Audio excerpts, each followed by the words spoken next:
For the first 2 years he existed, this character did not have a name. He was a purple rectangle, 2 white dots for eyes, a smile that was really just a line. He turned up in a bonus minigame that most people never saw, because it only appeared randomly after you died in the main game. And beating that game was not a casual undertaking in 2014. That purple rectangle is now the most argued about villain in modern horror. There are people who have spent a decade of their lives on him. There is a film franchise, so tonight I want to talk about how that happened. Not a timeline recital, because there are 100 of those and most of them are wrong in the same 3 places. More the shape of the thing, how a character gets assembled backwards by a very large number of people over about 10 years. Some of what I say is confirmed, some of it is argument. I will tell you which is which as we go, because I think that is the polite thing to do. Subscribe if you fancy it. Either way, in we go. The thing that gets forgotten almost immediately in every retelling of this story is that it starts as a business, not a haunting, not a curse, a small family restaurant with a stage and a birthday party room, and 2 blokes who went in together on it. Fredbear's Family Diner, 2 partners, William Afton and Henry Emily, and by every indication they got on rather well for quite a long time before any of the rest of it happened. The division of labour between them varies depending on which source you're reading, and you will hear me say that a fair few times before the evening is out. The version most people settle on is that Henry was the engineer and William was the business and design side. Some tellings flip it or split it more evenly and give William a fairly serious technical background of his own, which he clearly has given everything he builds later. I do not think it matters enormously which way round it was. What matters is that they were both good at their half of it, and the place worked. And it worked because of one specific piece of design, which is the best idea in the entire franchise. And it is not close: the spring lock suit. Here is the concept. You have a mascot costume, you also have an animatronic.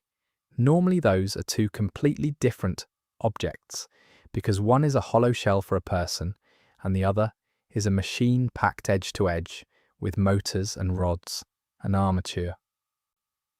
The spring-lock suit is an attempt to make it one object. The way it works in the fiction is that all the mechanical parts of the animatronic get compressed back against the inside walls of the costume and held there by a series of spring-loaded latches. Once they are locked back, the middle of the suit is hollow. A person climbs in. You crank the latches shut with a hand crank. And now you're wearing a robot.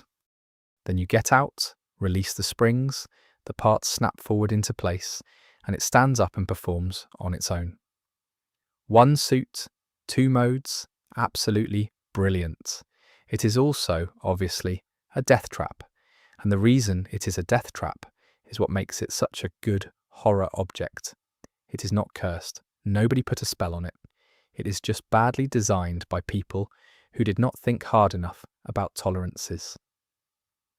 The latches are sensitive, moisture defeats them, breathing on them defeats them, which I've never quite got over, because the failure condition of the machine is that a human being is inside it doing the one thing human beings cannot stop doing. And when it fails all at once.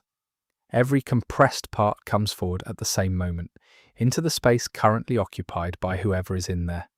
Fun detail about the design of the design, if that makes sense. The reason this lands so well is that it is exactly the sort of thing that would have been built in that era.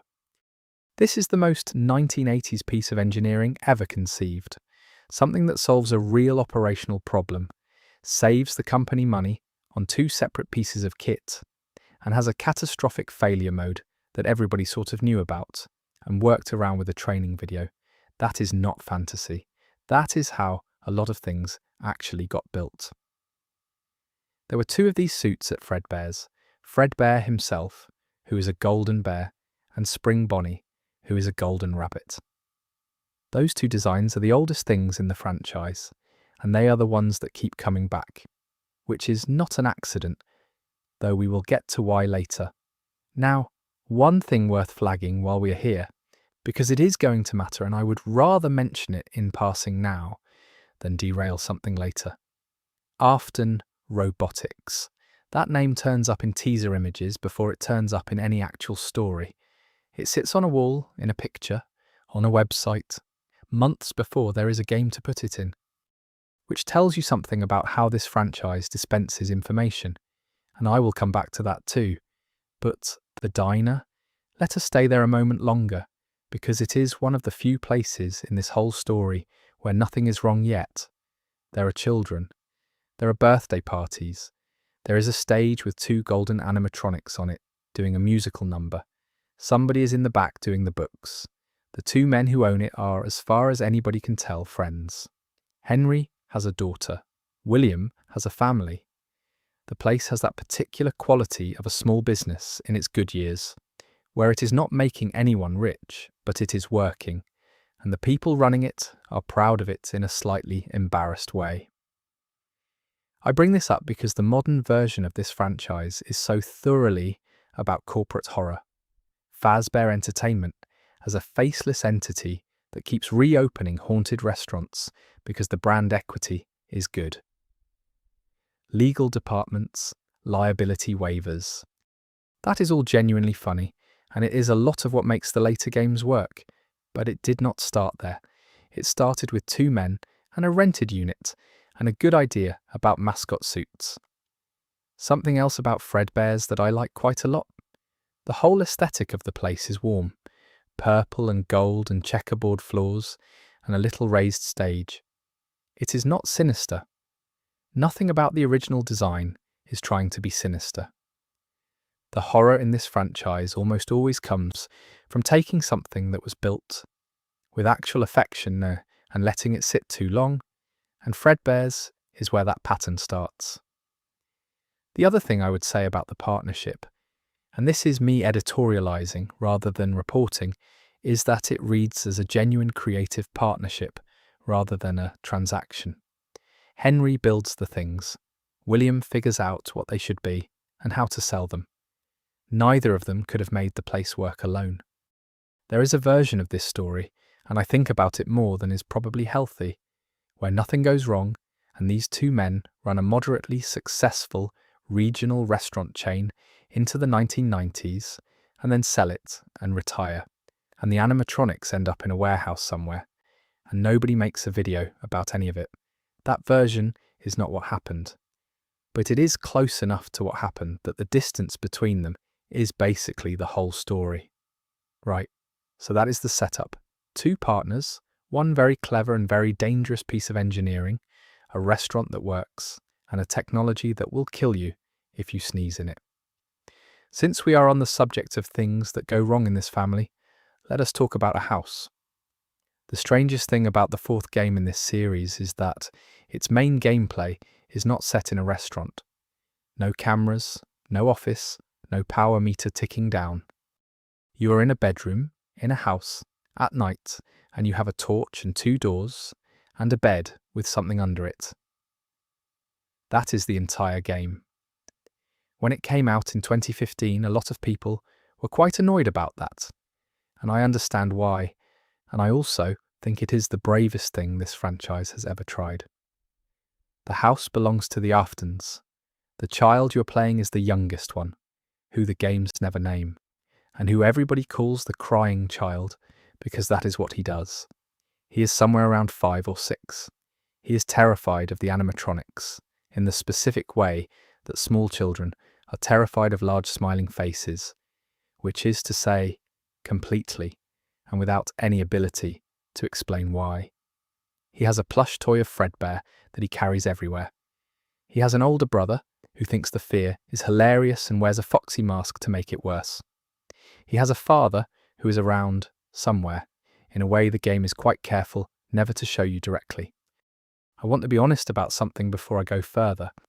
FNAF4 is the game where the community agrees on the least. Nearly every element of it has at least 3 readings. The nightmares might be nightmares, or a coma, or a fever, or a memory being reconstructed wrong. The house might be a house, or it might be somewhere else entirely. People have been arguing about this since 2015, and they are not going to stop. What is not in dispute is the birthday party. It happens at Fredbear's. The child does not want to be there, which is a reasonable position given how he feels about the place. The brother and his friends decide the funny thing to do would be to give him what he's afraid of. They pick him up, they carry him over to the stage, they hold him up to Fredbear's mouth so he can get a closer look, and the mouth closes. That is the bite of 83. Spring-lock suits, as we have established, can fail for many different reasons, and a Fredbear with a child's head in its jaw is about as clear a set of conditions as you could ask for. The game does not linger on it. There is a crunch and a cut, and then a hospital. The hospital bit is where the game does its actual work. You are on a bed, everything is dim and slightly wrong. Around you there are voices, and the plush toy is sitting there, and at some point the plush starts speaking. It says a number of things in a soft and rather patient voice about putting him back together. About it not actually being all right in Adventure Time, since that reassurance belongs to the hospital plush in Five Nights at Freddy's 4 instead. About being there for him. Now. There is a very popular reading that the voice coming out of that plush is his father, speaking through it somehow, or that the line about putting him back together is a promise William makes and then spends the next 40 years trying to keep in increasingly appalling ways. I think that reading is compelling, and I think it explains an enormous amount about the character. I also want to be clear that the game does not say it. The plush has a voice. The voice is not identified. Everything past that point is inference, and it is inference a lot of people have made independently, which usually means it is pointing at something real, but it is still inference. What happens next is not in dispute either. The child dies. There is a small quiet ending screen with a note on it, and that is the end of the game. Right. Now, a thing that will save you a lot of confusion if you ever go looking at this yourself, because it caught nearly everybody out for years, and it is a fun bit of franchise history. There is also a bite of 87. Completely different event. Different year, obviously. It gets mentioned in the very first game, in the phone calls, by a man who refers to it in that horribly casual way people talk about workplace incidents. Somebody was bitten. They survived. The famous detail, the one everybody remembers, is a line about how it is amazing the human body can live without the frontal lobe. We do not know who that was. We do not know which animatronic did it. There are candidates, and there are arguments, and none of them are settled. For about a year, when the fourth game was being teased, the entire community was certain that this was going to be the game where we finally saw the bite of 87. The marketing leaned into it. There were images with 87 on them. People wrote very long posts, and then the game came out, and the year on screen was 1983. And there was a sort of collective noise of confusion that I do not think the fandom has fully recovered from. Pretty wild, honestly, as a piece of audience management. Whether it was deliberate misdirection or a change of plan partway through is one of those things people still go back and forth on. But here is what I actually want to say about this section of the story, and it is the reason I think FNA F4 matters more than its reputation suggests. Before this game, Five Nights at Freddy's was about a job. You turned up, you sat in a room, you tried to make it to 6 in the morning, and the horror was fundamentally the horror of being alone in a building at night, with something that wanted in. That is a good premise. It is basically a workplace anxiety dream with teeth.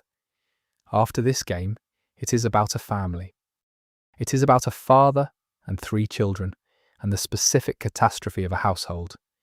Everything that comes afterwards, all of it, is downstream of that shift.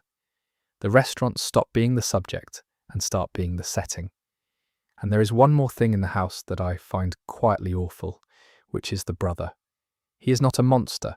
He is a teenager with a rubber mask and a bad sense of humour, doing the sort of thing that older siblings have done since there have been older siblings. He is not trying to kill anybody. He is trying to get a reaction. And then the reaction happens and it does not stop. And he has to live in the same house as the consequences for as long as that house has anyone in it. I have a lot more to say about him, but he gets his own section later on, and I would rather not do it twice. Now, let us talk about a different child, and a different building, and some rain. One more thing about this stretch of the franchise, because it explains something about the tone that people forget. In early 2016, between the house and everything that came after, there was a release that was not a horror game at all. It was a role-playing game, turn-based combat, an overworld, a party system, the animatronics as playable characters rendered as cheerful little chibi versions of themselves, with a bouncy soundtrack and jokes in the menus. It went down about as well as you would expect with an audience who had just spent a game watching a child die. I actually have a soft spot for it. It is silly, and it is clearly made by someone enjoying himself. And buried inside all the whimsy, there are a couple of pieces of story that people still cite. But the whiplash was extraordinary at the time, and it is the moment the fandom collectively realised that this franchise was not going to behave. That is worth knowing about because it sets a pattern. The tone of this thing swings wildly. There is a game where you manage a restaurant budget. There is an activity book. There is a virtual reality release with a Halloween expansion that is mostly gags. And then in between all of that, there is a man burning a building down with himself inside it. It should not work. It sort of does, in the way that a long-running thing made by people who are not being supervised very closely sometimes does. Anyway, back to the family. There is an image in this franchise that I think is the best single piece of storytelling in it, and it lasts about 4 seconds, and it is made of almost nothing.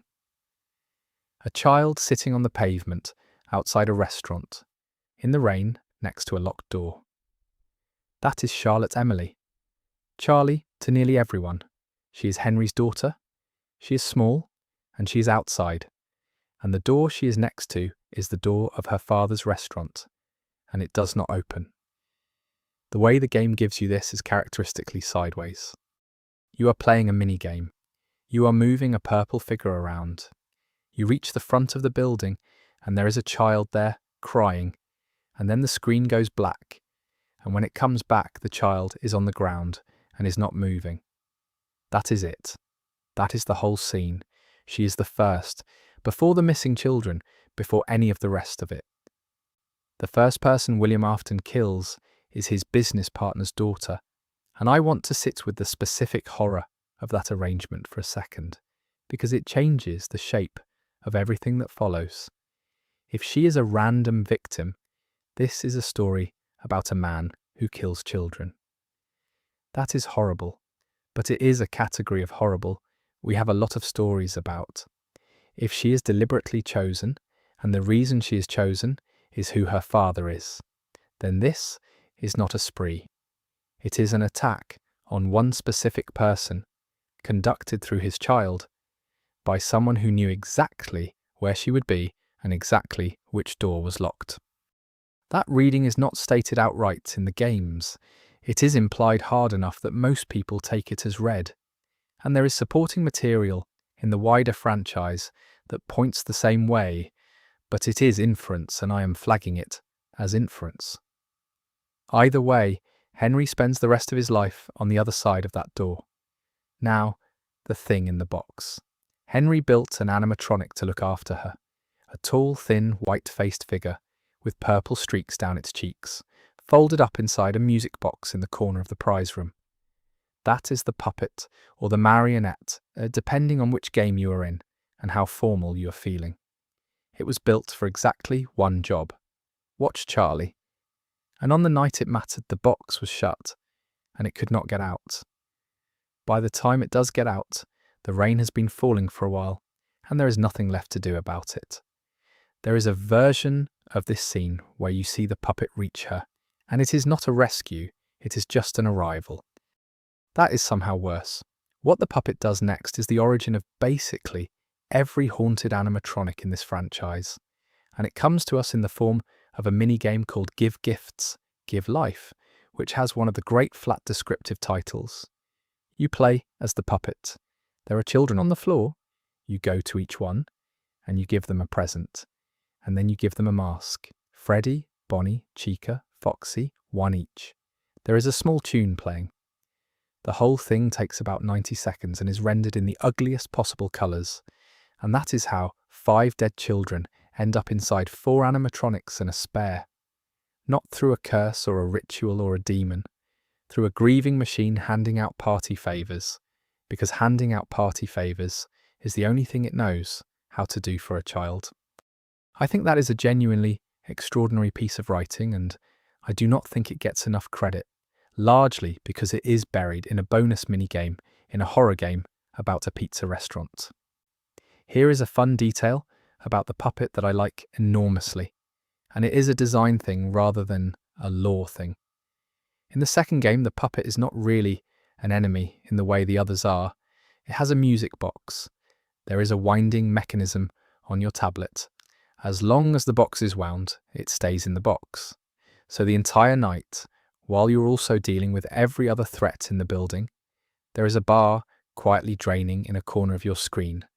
And every so often, you have to stop what you're doing and wind up a music box, which means the most stressful mechanic in the game is keeping a lullaby playing so that a dead child stays calm. No notes? That is perfect. Whoever landed on that deserves a great deal of credit, and it is the kind of thing that only works because it is mechanical rather than narrated. Nobody tells you what winding the box means. You just do it. For hours, and then you find out. There is a thread here that runs through the whole franchise, and I will point at it once, and then leave it alone. The puppet is a protective thing that failed to protect, and its response to failing is to keep trying, permanently, at increasing cost, on a scale that was never asked of it. That is more or less what Henry does too. It is arguably what William does, in the most poisoned possible version of it. Everybody in this story is trying to fix something that has already happened. That is the entire franchise, really. One last thing on Charlie before we move on, and this is a signpost rather than a detour. There is a completely separate version of this character in the novels. Same name, same father, wildly different story, and the differences are not small cosmetic ones. They change what she is. I am going to talk about that properly in a later section, because the books deserve their own space, and I do not want to squash them in here. For now, in the games, she is a child in the rain, and then she is the thing in the box, and then she is the reason a lot of the rest of it happens. Now, let us talk about the newspaper clippings, because I think there are about 4 people who have actually read them. A note on the puppet as an object, since I have been going on about design all evening. Everything else in this franchise is round. Freddy is a barrel with legs. Bonnie and Chica are big, soft shapes. Even the frightening versions are frightening because something soft has gone wrong. The puppet is thin. It is tall and narrow and white-faced with black around the eyes, and it does not look like a mascot at all. It looks like something from a different medium that has wandered in. That is deliberate, and it works because it tells you immediately that this one is not part of the product line. The others were built to sell pizza, and then something happened to them. This one was built by a grieving man for a single person, and it has never had a commercial function in its life. It is also, and I say this with affection, one of the many things in this franchise that has been redesigned into something cuddly for merchandise purposes. It has resisted that entirely. Good for it. If you played the first game, you have looked at this evidence and almost certainly not read it. There is a wall in the office. On the main menu screen there are a few bits of paper, and among them are newspaper clippings, rendered small and slightly blurred, the way something is rendered when it is set dressing. Most people clocked them as texture and moved on. They are not texture, they are the plot. 5 children. Lured into a back area of a Freddy Fazbear's Pizza by a man wearing a costume, never found. A suspect was eventually taken in. The bodies were never recovered. There is a follow-up clipping about the restaurant's reputation, and one about a foul smell coming from the animatronics, and a line about the mucus around the eyes and mouths of the suits, which the company attributes to them being old and in need of a wash. That is the missing children incident. It is the load-bearing crime of the entire franchise. It is delivered entirely in newsprint on the main menu screen behind you, and it was sitting there in August of 2014, while everyone was busy learning to manage the power supply. Now, the costume. This is the bit that ties back to the two golden suits from the diner, and I do not need to walk through the mechanism again because we did that properly earlier. The relevant part is simply that these things exist, that an adult can be inside one, and that a child who sees a walking spring bonnie has no reason at all to think there is a person in there. And then there are the safe rooms. I love the safe rooms. They are one of the best world-building details in the whole thing, and they arrive in the third game as a series of instructional phone recordings that are trying very hard to sound normal. The premise is this: every location has a room that is not on the map. It is not visible to customers. It is not covered by the cameras. And crucially, the animatronics are programmed not to be able to see it or enter it. It exists so that if a spring-lock suit needs servicing, or if there is an incident, staff can deal with it out of sight. Sit with the implications of that for a moment.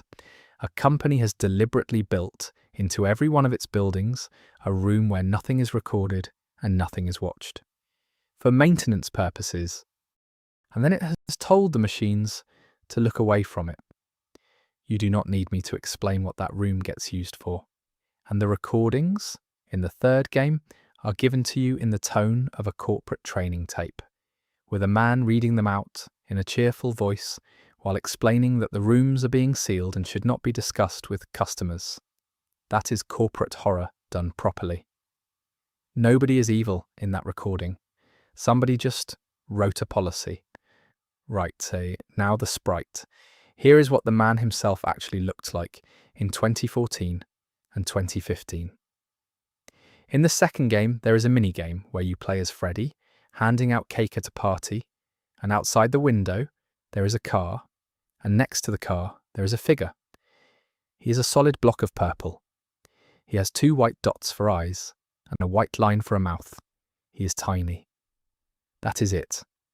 That is the most feared character in indie horror in his original form. He does not speak. He has a name. He has no face. You. In the third game, he shows up as a slightly larger sprite with the same colour scheme, moving through rooms, taking animatronics apart. And here is my favourite thing about the whole franchise, so I am going to enjoy it for a second. He is probably purple because of contrast. If you are making an 8-bit minigame with a dark background, and you need a human figure to read instantly as a distinct object, purple is a very sensible choice. It is not a colour anything else in the scene is. It pops. There is a decent chance that the defining visual characteristic of this character, the thing an entire fandom built an iconography around, the reason people still call him the purple guy, the reason purple is a whole aesthetic in fan art, started life as a rendering decision made in about 4 seconds by one bloke working alone. I cannot prove that. Nobody can. But the shape of it is very funny to me, and it is a decent illustration of how this franchise actually got built, which is out of scraps that the audience decided were significant. Something else worth knowing about, since we are in this era. The second game introduces a set of new animatronics, the toy versions, which are shinier and rounder, and much more obviously designed by a marketing department. And they come with a feature: facial recognition, tied to a criminal database. The restaurant in the fiction has installed animatronics that scan the faces of everyone who comes in and cross-reference them against records in order to keep children safe, which is, on the one hand, an entirely reasonable response to what has happened at previous locations, and on the other hand, is an absolutely deranged thing to put inside a dancing chicken. That detail is doing two jobs. It is world building, and it is a quiet admission by the company that they know exactly what happened and have decided the solution is a technical one.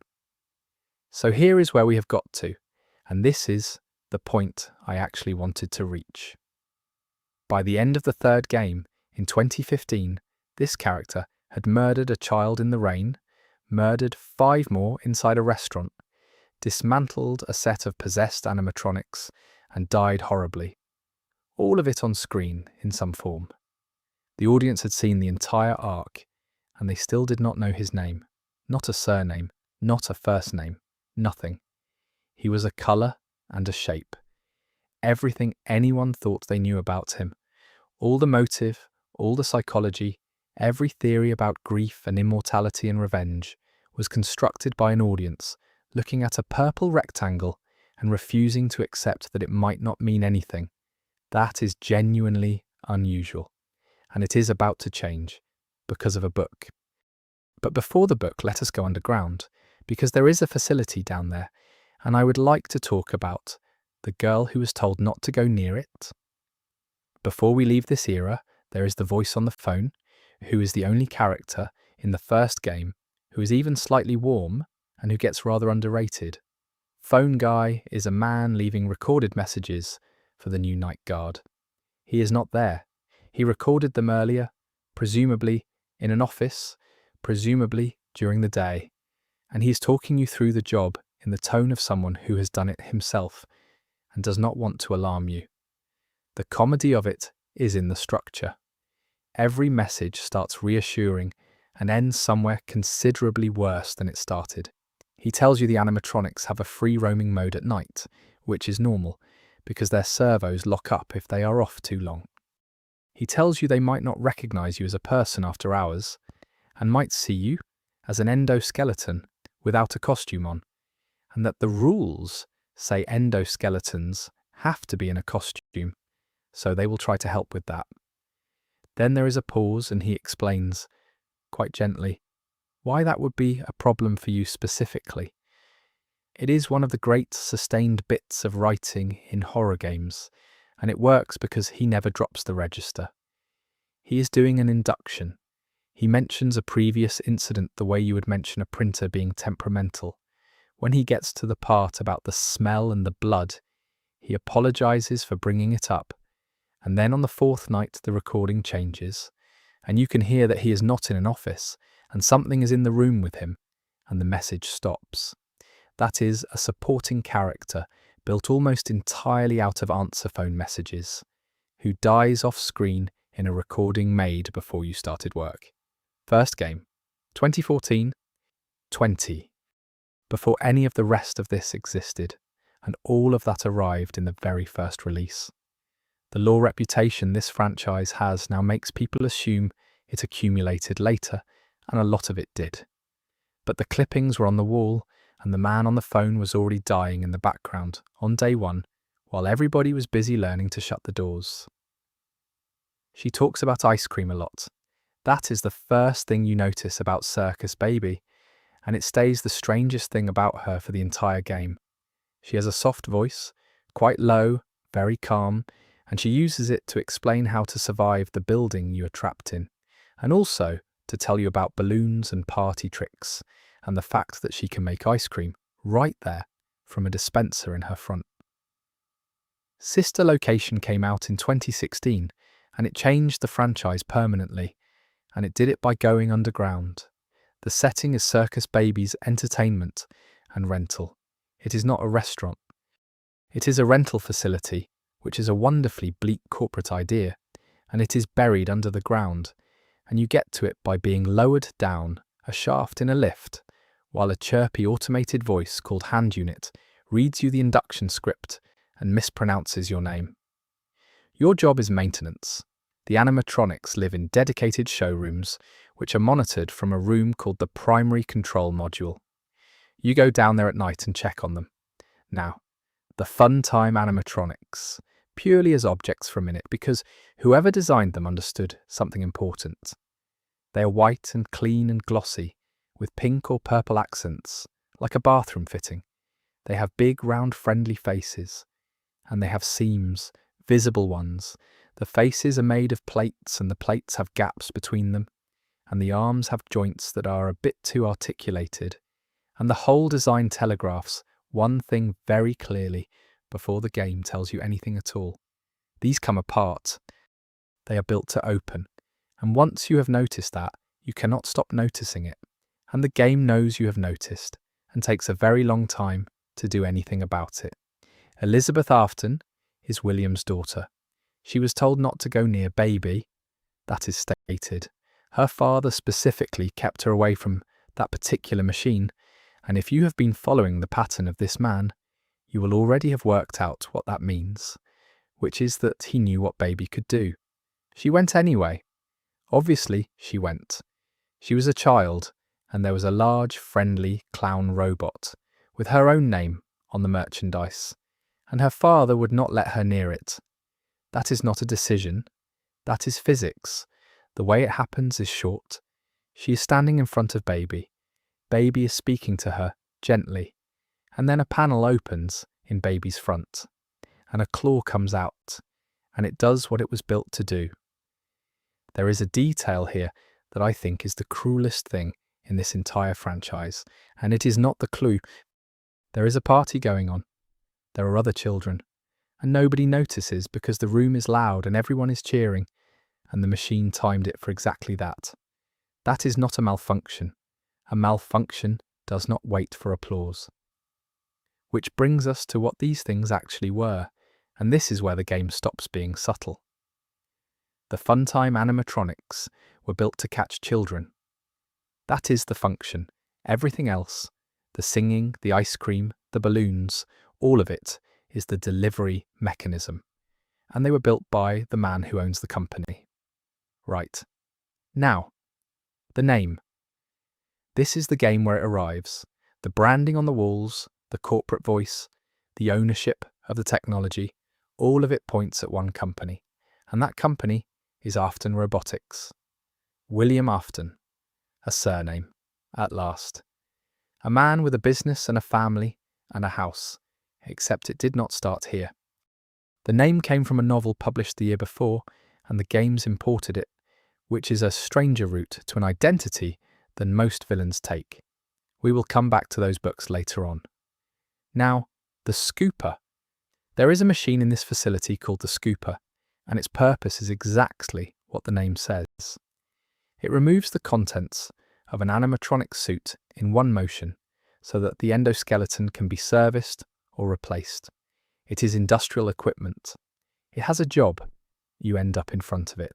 I am not going to walk through the whole sequence, partly because it is the one part of this franchise that genuinely does not need embellishment. What I will say is that the horror of it is entirely in the mismatch. It is not a weapon. Nobody built it to hurt anyone. It is a piece of maintenance kit being used at the wrong scale, which is the same logic as the spring-lock suits. And this franchise returns to that idea again and again. The last thing I want to say about this section is about Baby herself, and it is an opinion rather than a fact. Circus Baby is the best written character in Five Nights at Freddy's, and I do not think it is close. She is simultaneously three things. She is a murdered child. She is the machine that murdered her. And she is a liar who spends the entire game speaking to you in a kind, calm, helpful voice while arranging something specific and terrible. Most horror characters get one of those. She gets all three at once, and the writing holds them together without ever letting one cancel the others out. She is sad, and she is dangerous, and she is manipulating you, and none of those cancel out. That is a hard thing to do, and Sister Location does it with barely any dialogue at all. Anyway, there is a person she is doing all of this to, and he has been in more of these games than anyone realizes. Let us talk about him. Two more small things about this game before we move on, because both of them are good. The first is the automated voice in the lift. Hand Unit is an artificial assistant that reads out your induction as you descend, and it is relentlessly upbeat, and it is also clearly not very good at its job. It gets your name wrong and refuses to correct it. It offers you a motivational message. When something is obviously going badly wrong, it congratulates you on your progress and reminds you about the reward system.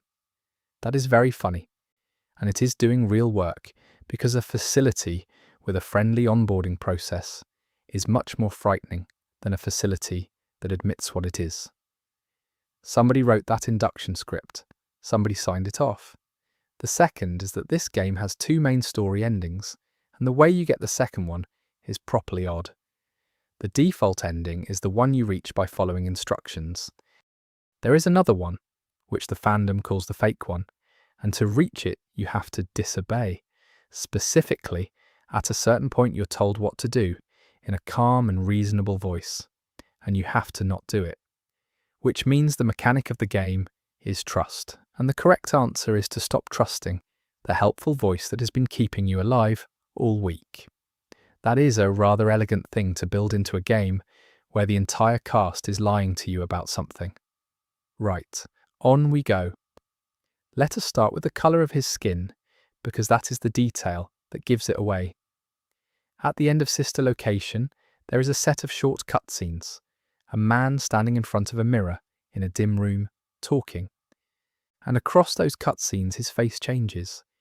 It goes grey, and then a sort of mottled violet, and it starts to sink around the eyes, and the whole thing has the look of something that has been left out.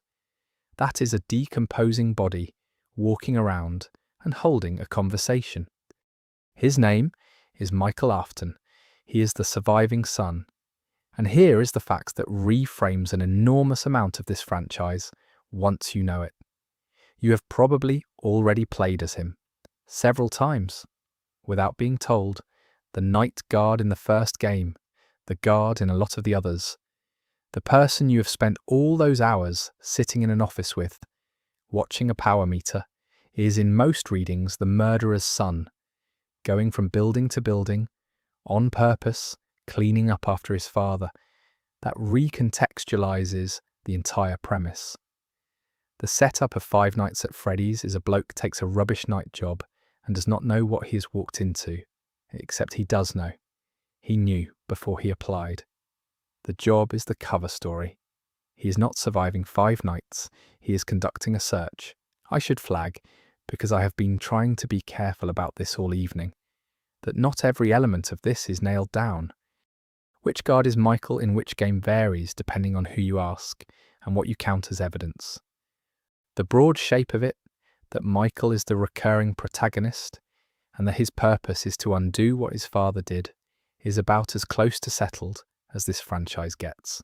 The specific casting is not. Now, how he ended up looking like that? At the end of Sister Location, he is scooped, in the way we talked about a moment ago. What is left of him is then occupied. The animatronics in that facility want to get out, and they cannot get out as machines, because a group of robots walking up a service lift into a car park is going to get noticed. So they climb into him. All of them, compressed together, wearing a man.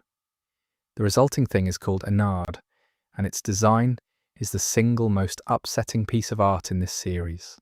It is a mass of wire and plating with a mask on it, and the mask is a cheap, smooth white face with 2 dots for eyes, and it is not scary because it is monstrous.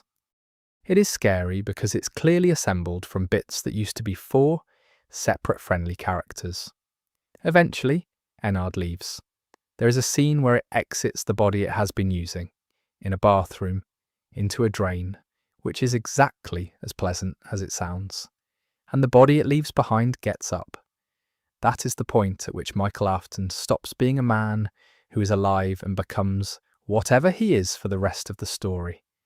He does not stop, he does not heal, he just continues, slowly going the colour of a bruise, with a job to finish. And the job, in his own words, is to find his father. Right. Now the part I have been putting off since the section on the house. There is a very widely held reading that Michael is the older brother from 1983. The one in the foxy mask. The one who picked up his little brother and carried him to the stage as a joke. If that is true, then everything about Michael makes a different kind of sense. He is not just cleaning up his father's mess. He is working off a debt that cannot be worked off. And he's been doing it for decades, in a body that has stopped being alive, because the alternative is stopping and thinking about it. I lean towards that reading. Lean towards, mind you, rather than assert.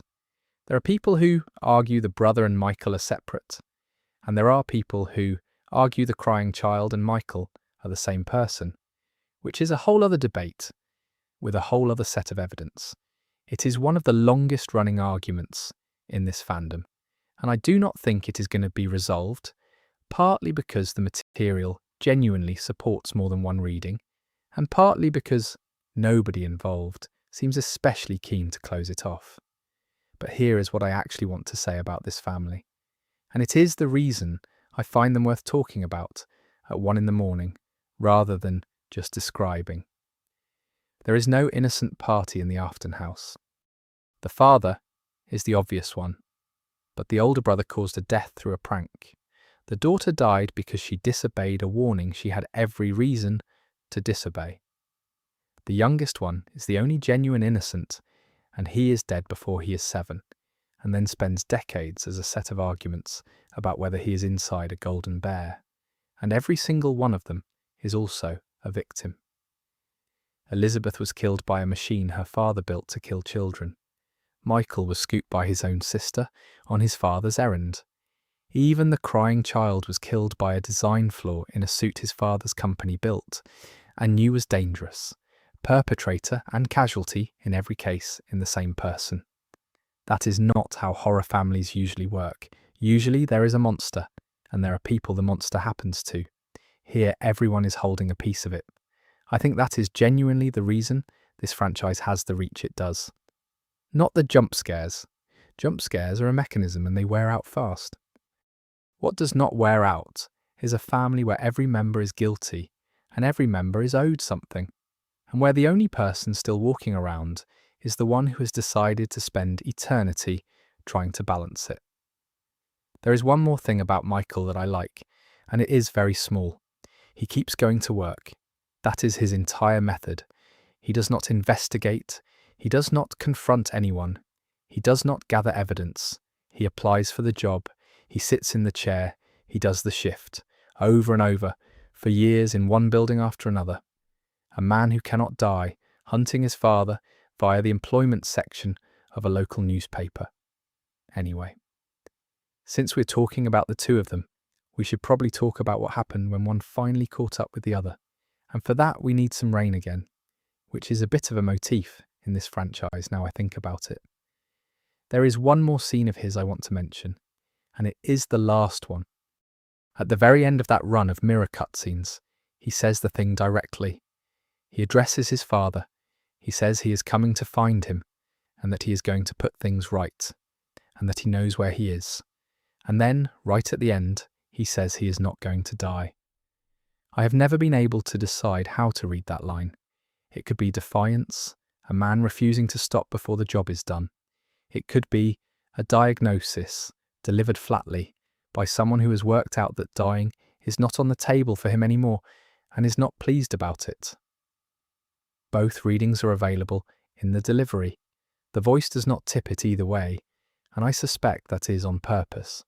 What I will say is that it makes him the mirror of his father in a way the games never spell out.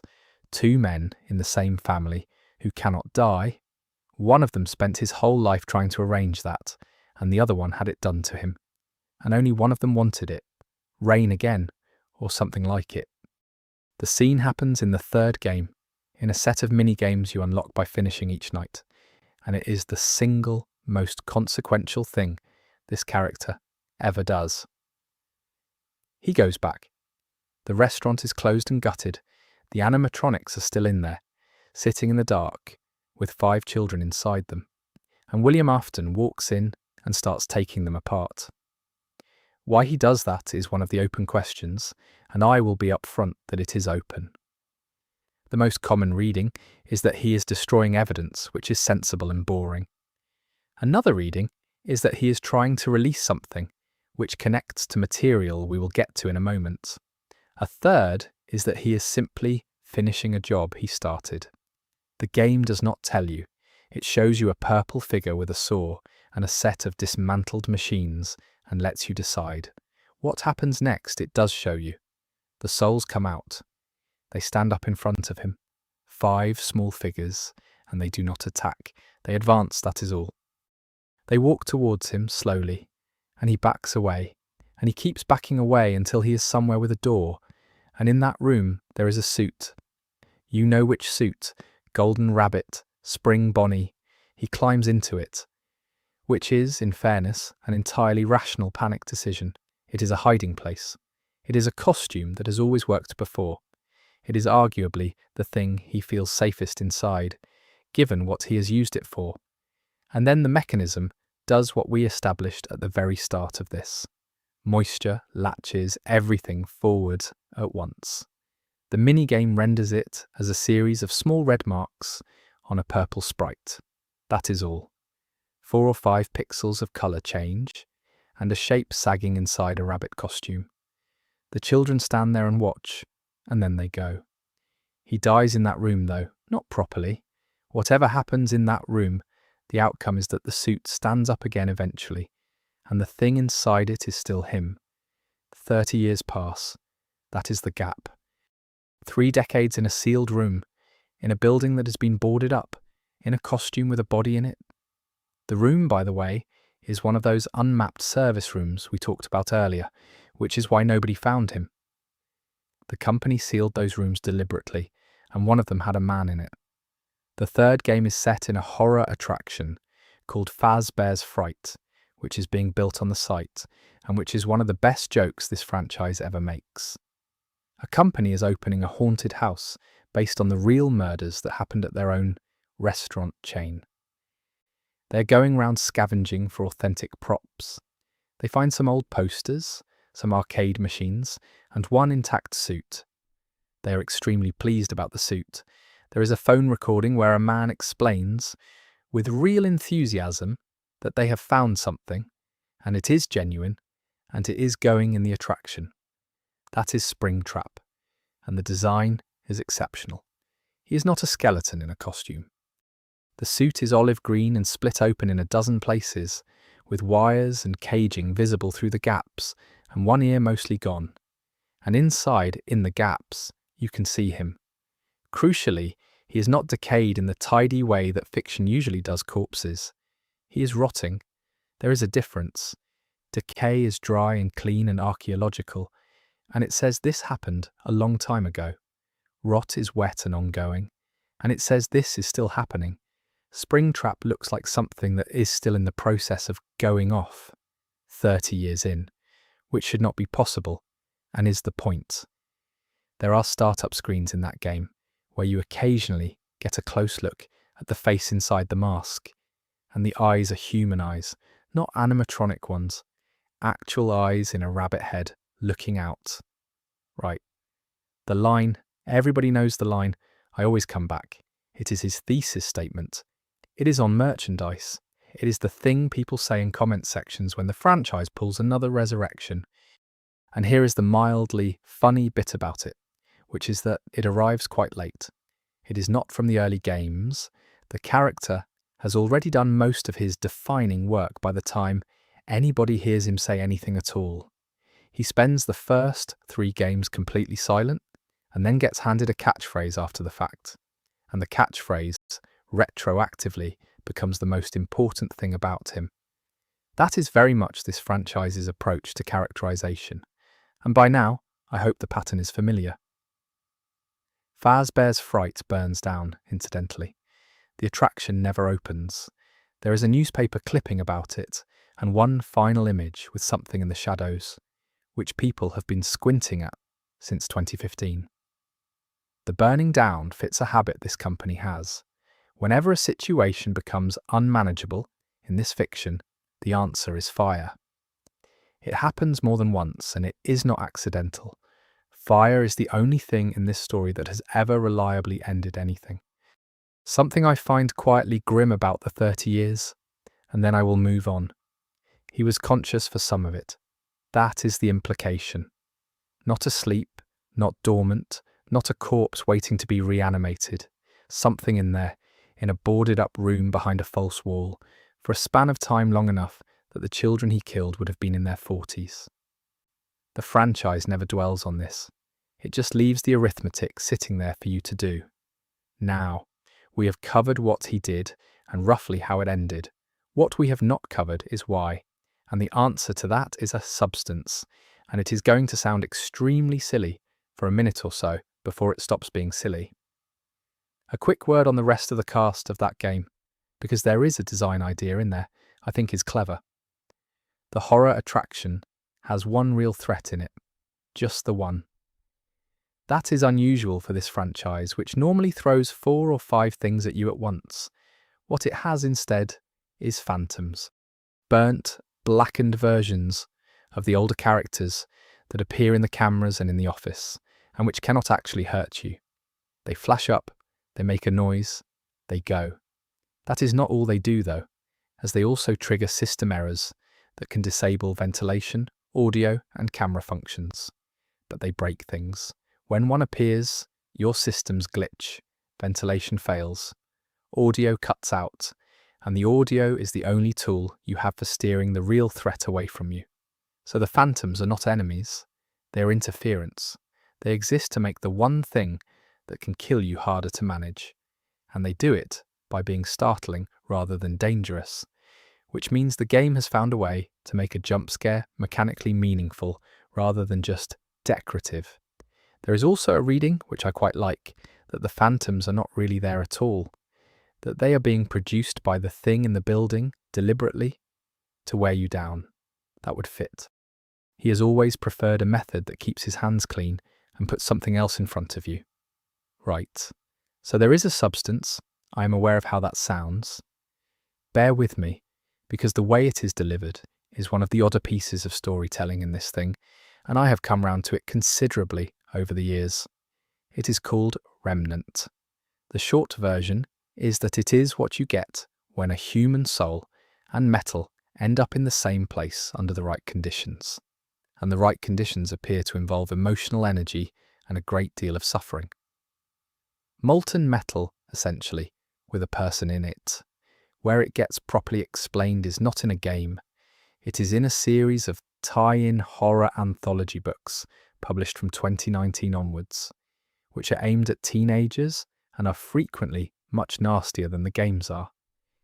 There is a description in one of them of what remnant looks like, given by investigators who saw a sample, and they compare it to bubbling liquid mercury.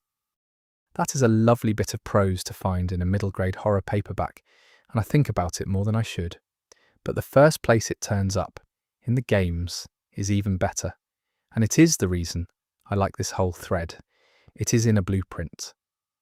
In the 6th game, there is a salvage mechanic where you test animatronics with audio prompts and a checklist, and there is no scooper schematic filed under a set of initials with a corporate meaning.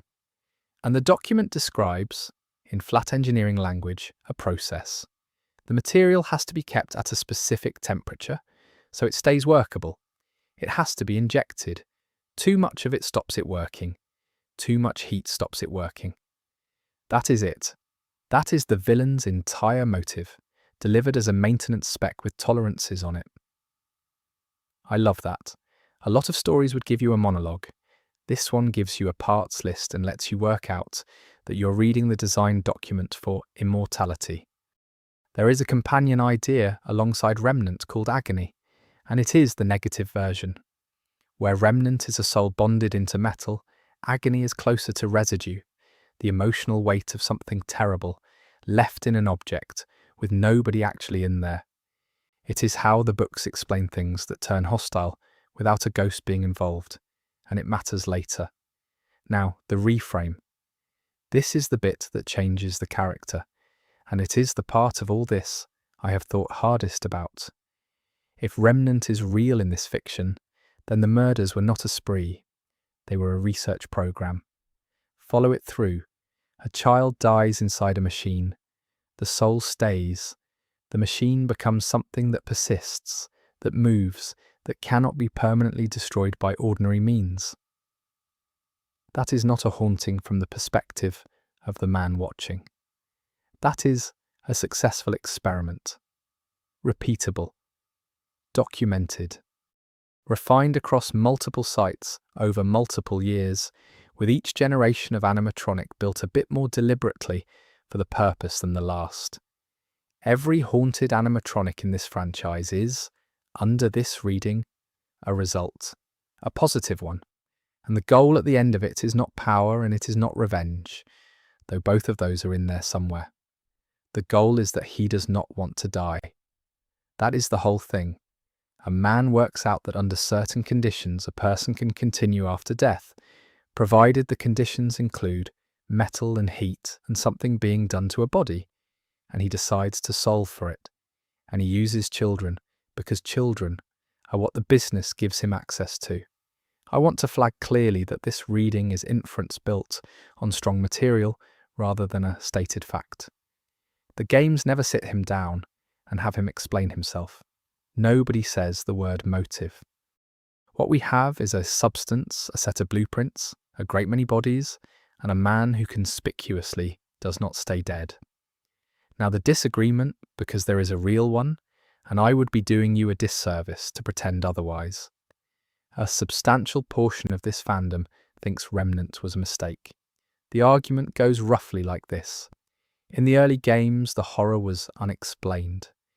Children died, and something wrong happened, and nobody knew why, and that was frightening, precisely because it had no mechanism. Introducing a substance with a temperature range and an injection procedure turns a ghost story into a chemistry set. It makes the supernatural into an engineering problem, and engineering problems are not frightening. They are solvable. That is a fair argument. I have a lot of sympathy for it. There is a version of this franchise that never explains anything, and I think that version might be scarier. But here is where I land, and it is the opposite of where most people land, so I will explain myself. I think Remnant makes him worse, because the alternative readings are all softer than people realise. A grieving father lashing out is tragic. A man consumed by rage is at least understandable. Even a straightforward sadist is a known quantity, and there is a kind of comfort in a known quantity. But a man with a research program is calm. He is patient. He keeps notes. He builds better equipment between attempts. He does not do it in a moment of loss of control. He does it on a Tuesday because the previous method produced an incomplete result. And he has an idea about the temperature. That is not a monster. Monsters are easy. That is a professional. And I find the professional considerably harder to sit with. There is one more thing worth saying, and it connects back to the plush in the hospital room. So I will keep it brief because we covered that scene properly earlier. Whoever was speaking through that toy made a promise about putting someone back together. If you take Remnant seriously, then everything this man does for the next 40 years is an attempt to keep that promise. Badly. Catastrophically. At an appalling cost to other people's children. But an attempt. I do not think that redeems him. I want to be extremely clear about that, because there is a strain of this fandom that gets a bit carried away with the tragic father reading, and I think it is a mistake. Understanding why someone did something is not the same as it being all right that they did it, but it does mean he is not a horror movie shape moving through a building. He wants something specific, he has a method, and the method is the worst thing anyone in this franchise ever does. Anyway, he got caught eventually, but was let go due to the lack of evidence. And the way he got caught is my favourite thing in this entire story, so let us do that next. A man is reading instructions into a tape recorder. That is how the sixth game gives you everything. There is a voice on a cassette, calm and a bit tired, walking you through your responsibilities as the manager of a new pizza restaurant. Order stock. Check the budget. Buy some arcade machines. Sit in the back office at the end of the day and do the paperwork. The game is, on the surface, a business management sim. It is quite a good one. You genuinely can spend an hour buying furniture and worrying about your liability score, and a lot of people did exactly that before working out what they were inside of. Because it is a trap. The whole building is a trap. And the man on the tape built it. His name is Henry Emily, and we have not heard from him since a child died in the rain outside a door William Afton was on the wrong side of. Here is the plan, and it is beautifully simple. He opens a restaurant. He advertises it. He makes sure the advertising reaches the right places, and he includes, in the building, sounds that will draw a specific kind of thing towards it. Then he waits, and he lets you salvage whatever turns up in the alley outside. 4 things turn up. What is left of Circus Baby, rebuilt into something spiky and awful. A fused mass of the Funtime animatronics, which is what Ennard has become after Circus Baby removed their endoskeletons and combined them together. A black bear called Lefty, which is salvageable and buyable because Henry built it and put it out there himself, and its entire function is to find the puppet and bring it in. That is a father building a machine to go and fetch his daughter. He does not go himself. He sends something for her the same way he did the first time, and this time it works. And the 4th thing in the alley is a rabbit suit. Once they are all inside, Henry locks the building and sets it on fire, with himself in it and with you in it. Now the speech. There is a speech at the end of this, and it is the best known piece of writing in the franchise, so I am going to describe its shape rather than recite it, because I would rather not just read it at you. He starts by explaining what he has done and why in a very level voice, like a man who has had a long time to prepare his remarks. He addresses the souls in the building generally and tells them it is finished and that whatever comes next is available to them now. Then he speaks to his daughter directly. Just briefly, he refers to her as his daughter and tells her to rest, and then he turns to the last one, and the register changes completely, and he says something about hell opening up, and about not keeping the devil waiting, and he calls him old friend. It is the 2 words at the end that I always come back to, rather than the hell part, which is dramatic and lands fine either way. After everything, after the daughter and the children and the decades, the last thing Henry Emily says to William Afton is a term of affection, delivered flat, as a door closing. Whoever recorded it understood what they had. So that is the ending. It is a proper one. Everyone who deserved rest gets it. The man responsible does not. The 2 founders die in the building they built, and the fire takes the rest. The franchise did not stop, obviously, but before it carried on, it did something quite odd. The next release was a game called Ultimate Custom Night, and on the face of it, it is a bit of fun. It is a standalone spin-off game. 50 characters, sliders for each of them. Pick your own difficulty, see how long you last. There is no story mode. It is a toy. And then you listen to what the characters say. They don't talk to you. Some of them have voice lines, and those lines are not generic taunts. They are addressed to a specific person. They talk about how you cannot leave, about how this will not end, about how death is not going to be available to you, and several of them refer to someone else. They mention him. They say he is here and always watching. They call him the one you should not have killed. You is the operative word. Somebody in that room killed somebody, and it is not any of the animatronics, and it is not a night guard. So the reading, which is very widely held, and which I think is correct, is that this is not a game. It is an afterlife. You are William Afton, you are in the place Henry described, and the entertainment for the evening is being killed by everything you ever built. On a loop, forever. At difficulty settings you can adjust yourself.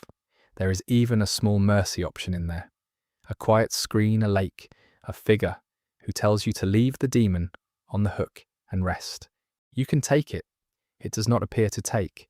As for who the one you should not have killed actually is, that is genuinely unresolved. There are 3 main candidates that people argue for, and the evidence for each of them is scattered across the games, the survival logbook and the tie-in books. I have gone back and forth on it twice, and I have not landed anywhere I would defend. It is one of the few mysteries in this franchise where I think the ambiguity is doing useful work rather than just being unfinished.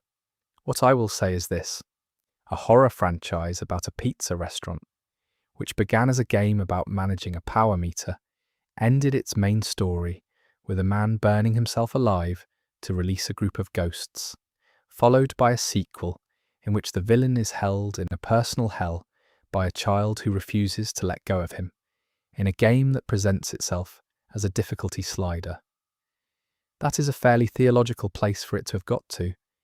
I am not sure anyone planned it, including, possibly, the people making it.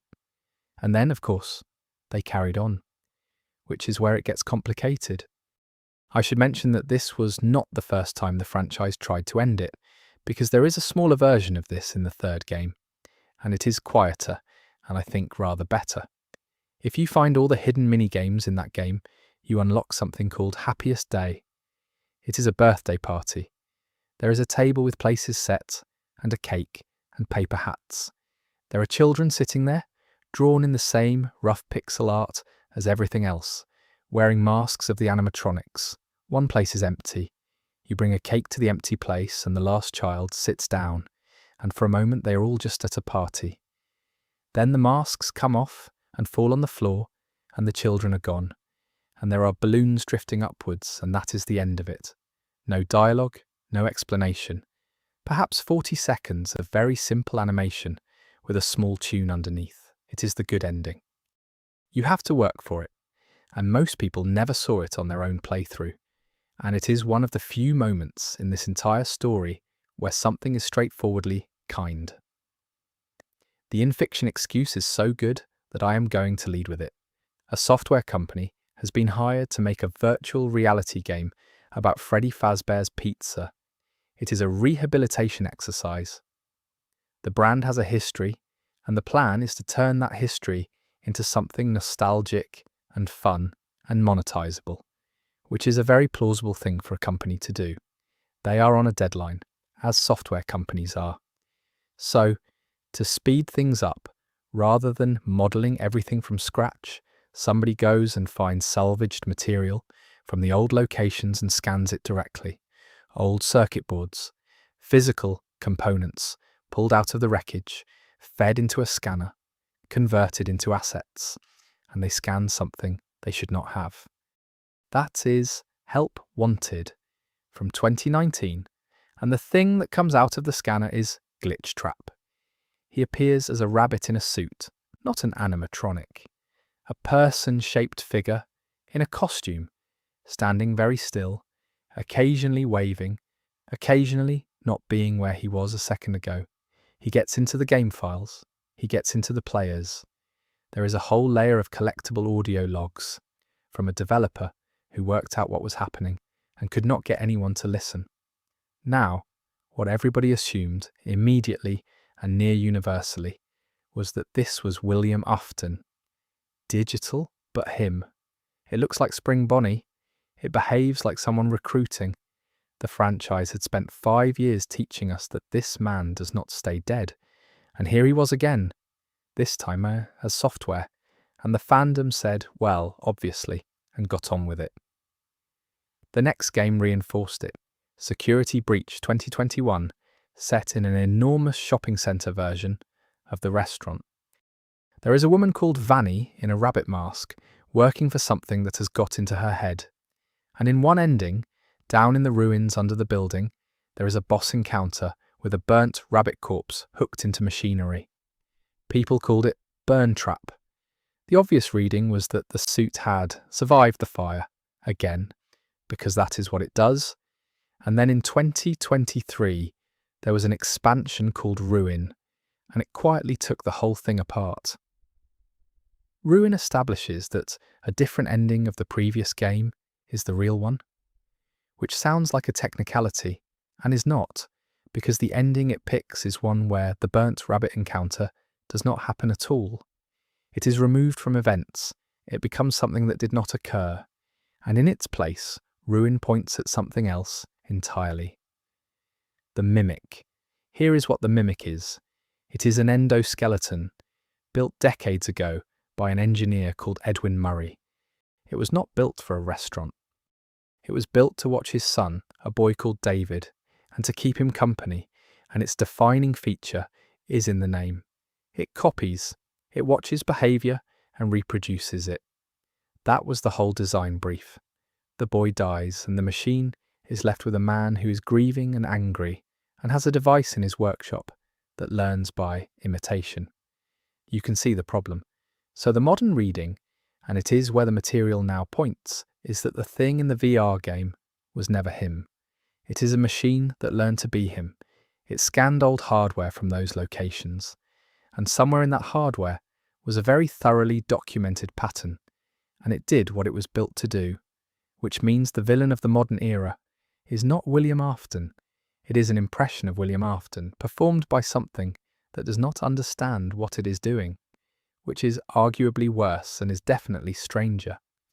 Now I have to be even-handed here, because this is the most contested thing in the franchise right now, and there is real evidence on the other side. For one, in the files of security breach, that burnt rabbit is labelled with the name Afton. Straightforwardly, it is in there. That was later removed from an updated official guide, which people have read in two completely opposite ways. Either the label was an error that got corrected, or it was correct and got tidied away after the plan changed. There is a substantial group who believe this was a retcon under pressure. The argument is that Glitch Trap was written as Afton. The fandom reaction to the 2021 game was rough, and the Mimic was elevated afterwards to give the modern era its own villain, rather than an eighth resurrection of the old one. There is circumstantial support for that in how the material changed over time. And there is an equally substantial group who think the Mimic was always the plan, that the tie-in books were seeding it years earlier, and that the ambiguity is the point. Where I land, for what it is worth, is somewhere in the middle, and probably unsatisfying. I think the direction changed. I also think the thing they changed it to is better than what they started with, and I do not particularly mind how they got there.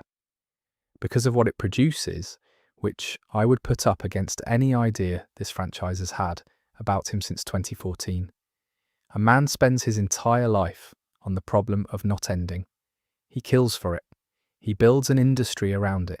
He dies inside a costume, comes back, gets burned, comes back, gets sent somewhere final, and still comes back. And what he is finally survived by is not himself. It is an impersonation.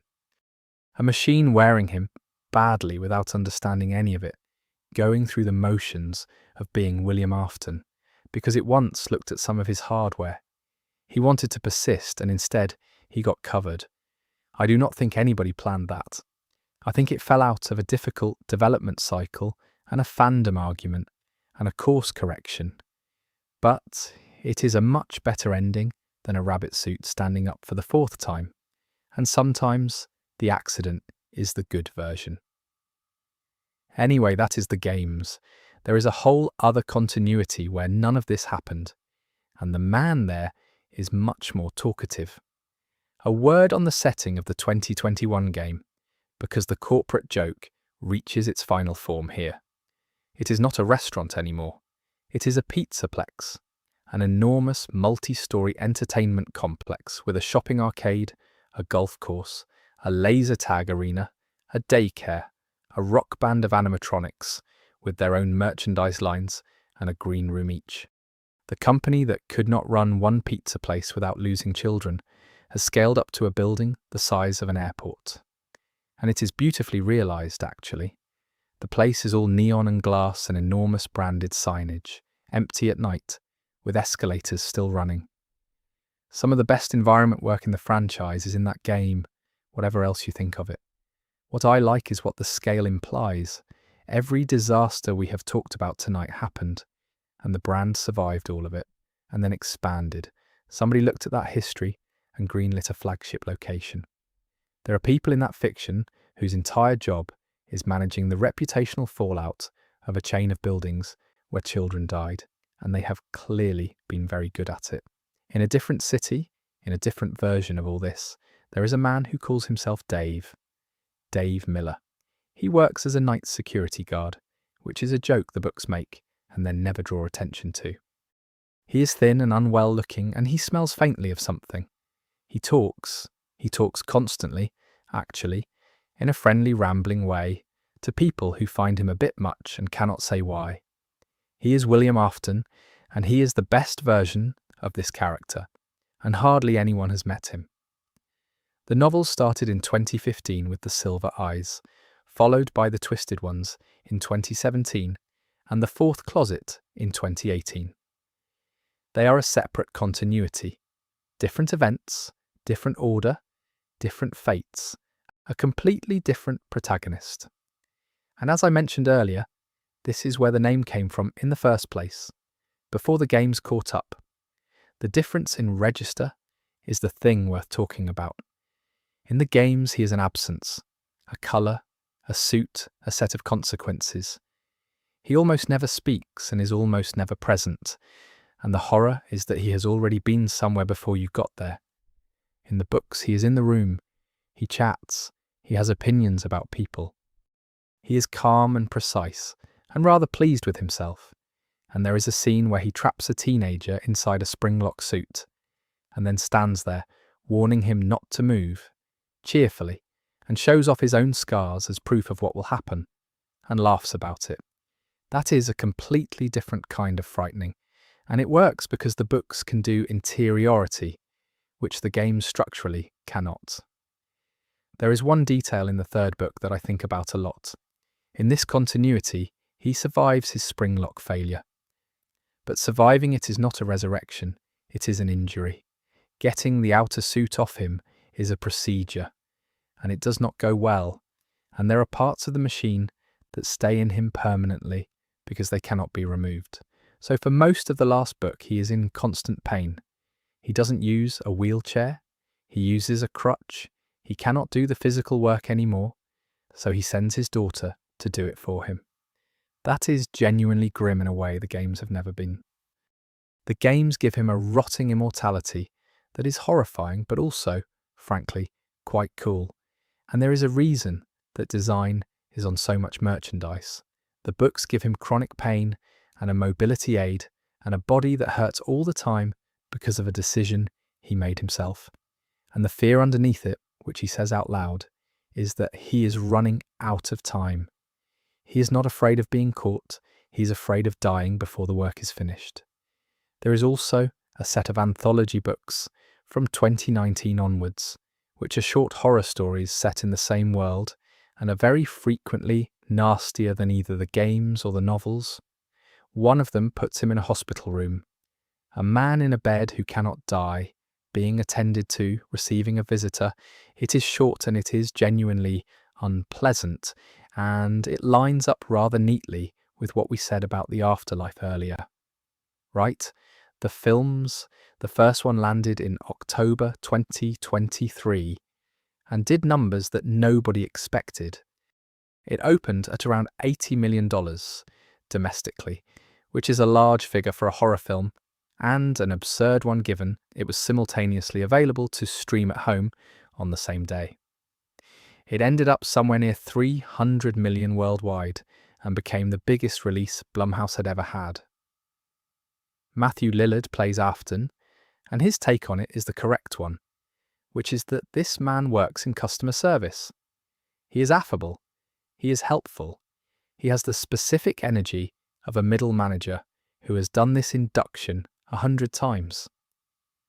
That is exactly right, because the whole premise of the character is that he ran a business and people trusted him with their children, and you do not get to do that by being sinister.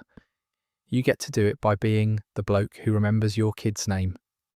The sequel came out in December 2025 and did a little over 200 million worldwide against a budget somewhere in the mid-30s, which is the sort of ratio that gets a third film greenlit without much discussion.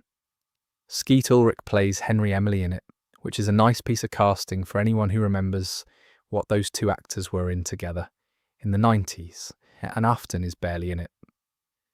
Lillard has been quite open about this. He appears in flashbacks and dream sequences and not much else, with the current assumption being that he'll be held back for a third film that builds to a final confrontation, which is about the most on-brand possible use of this character. A man defined by not being in the room, being deliberately kept out of the room for commercial reasons, so that his eventual arrival counts for more. He would probably approve. One last thing before we wind down, and it is my favourite fact about any of this. The person who made the first game was working alone. He had spent years making family-friendly games and Christian animation, and one of his projects was a gentle little resource management game about a family of beavers running a lumber business. The reviews were not kind, and the specific criticism, the one that came up repeatedly, was that the characters moved strangely, that they looked like animatronics, that there was something wrong about them in a way people found unsettling. He was, by his own account, close to giving up entirely, and then he thought about it, and decided that if everyone found his cheerful cartoon animals frightening, he would make something frightening on purpose. The whole thing, the films, the books, the decade of theories, the character we have spent all this time on. All of it exists because somebody told a bloke his beaver looked like a haunted robot. I do not think there is a better story about creative work than that, and I am not sure there needs to be. I have been saying all evening that this character got assembled by his audience, and the method is unusual enough that it is worth showing you how it actually worked. Start with the website. The official site for these games was, for years, a single page, black background, one image, that is it. No text, no menu, no news post, nothing you could click. Just a picture, and the picture would change. That was part of the marketing operation. A man would put a new image up, and within minutes there would be tens of thousands of people looking at it. And not long after that, somebody would have pulled it into an image editor and started turning the brightness up, because that was the game. The images were dark on purpose, and if you raised the exposure, there was usually something else in there. A second figure, standing behind the first, a word, a number. Occasionally, an entire second image layered underneath. People got very good at this very quickly. There were tools built specifically for it. There were forums where the entire activity was taking a new teaser apart within the hour, and comparing findings and arguing about whether a particular smudge was a character or a compression artifact. Quite a lot of the time, it was a compression artifact. That never stopped anybody. And it was not only images. There were things hidden in the code of the page itself. File names that meant something. Text in the source that you would only find if you went looking. At one point, the community started decoding a written language that appeared in one of the games, worked out the alphabet, and translated messages that had been sitting in plain sight in the background of a minigame. Which is a properly astonishing thing for a fan base to do to a horror game about a pizzeria. Then there is the logbook. In 2017, a physical book came out that was, on the face of it, a children's activity book. Puzzles, quizzes, spaces to write in, that sort of thing. A tie-in product you would buy for a 9-year-old. Except the spaces to write in are addressed to somebody. And the somebody being addressed appears to be answering. There is handwriting in the margins that is not yours. There are questions that come back around. And if you fill in the puzzles correctly and read the results in the right order, there are messages in there. A children's activity book with a ghost in it, sold in supermarkets. I think that is one of the great pieces of media in this entire franchise. And it is essentially a workbook. Now the videos? You cannot talk about this fandom without talking about the theory channels. Because the analysis was not a side activity, it was the main way most people experienced the story. Enormous numbers of people have never played a single one of these games. They watched somebody else work it out on a whiteboard. The biggest of those, for a very long time, was Game Theory, and it ran something like 50 videos on this franchise across a decade. Some of them were right. A lot of them were wrong, sometimes gloriously so, and got walked back in later videos, which is itself a sort of narrative if you follow it long enough. And here is the bit that I find fascinating, because it is a genuine feedback loop. The theories fed the games. There are things that turned up in later releases which look very much like responses to what the community had been arguing about. Ideas the audience invented, which then became part of the material. Names the fans coined, which stuck. The crying child is called that because we called him that. There was no other official name available, so a fandom's shorthand became a widely used term for several years of discussion, mainly in fan-made reference material. That is not how fiction usually works. Usually the audience receives. Here the audience contributed, and the author read the contributions, and some of them came back to us as canon, which is also the reason this story does not fit together neatly. And I want to be fair about that. If you build a narrative that way, over 10 years, across games and books and films and an activity book, with course corrections and changes of plan, and different people running it at different times, it is going to have seams. It does have seams. There are contradictions you cannot reconcile, and there are threads that were clearly abandoned, and there are moments where the material openly disagrees with itself. People get quite cross about that. I understand the frustration, and I do not really share it, because the alternative was never a tidier version of this story. The alternative was a small horror game in 2014 that did well for a season and then stopped, and a purple rectangle that nobody ever thought twice about. The mess is not a flaw in the thing. The mess is the thing. It is what a story looks like when 100,000 people are allowed to help build it while it is still being made. I do not know of many other pieces of fiction that got made that way. I certainly do not know of any that lasted this long doing it. Anyway, it is getting on a bit, so let us start winding this down. So that is where I want to leave it. What stays with me is the rectangle. The purple one from the start of all this, with the 2 white dots and the line for a mouth. Tiny in a bonus minigame, with no name and no voice and no explanation attached to it. Everything we have talked about tonight is hanging off that. The family, the diner, the suits, the substance in the blueprints, the fire, the hell, the machine that learned to imitate him, the films, the books, the man with the crutch. All of it got built on top of a shape that was almost certainly that colour, because purple stands out against a dark background. That is not a criticism. It is the part I find hardest to look away from. There is a version of storytelling where the author knows everything in advance and doles it out on schedule, and there is a version where somebody makes a thing, and an audience decides it means something, and the author goes right. Apparently, it does and builds the rest to match. This is very firmly the second kind. That is why it is inconsistent. It is also why it is still going. Plenty got left out. Vanessa, properly, who deserves an evening of her own. The anthology books, which carry whole characters and mechanics, I never went near. The 1979 material, which came out in 2025 and reaches back further than anything else in the timeline.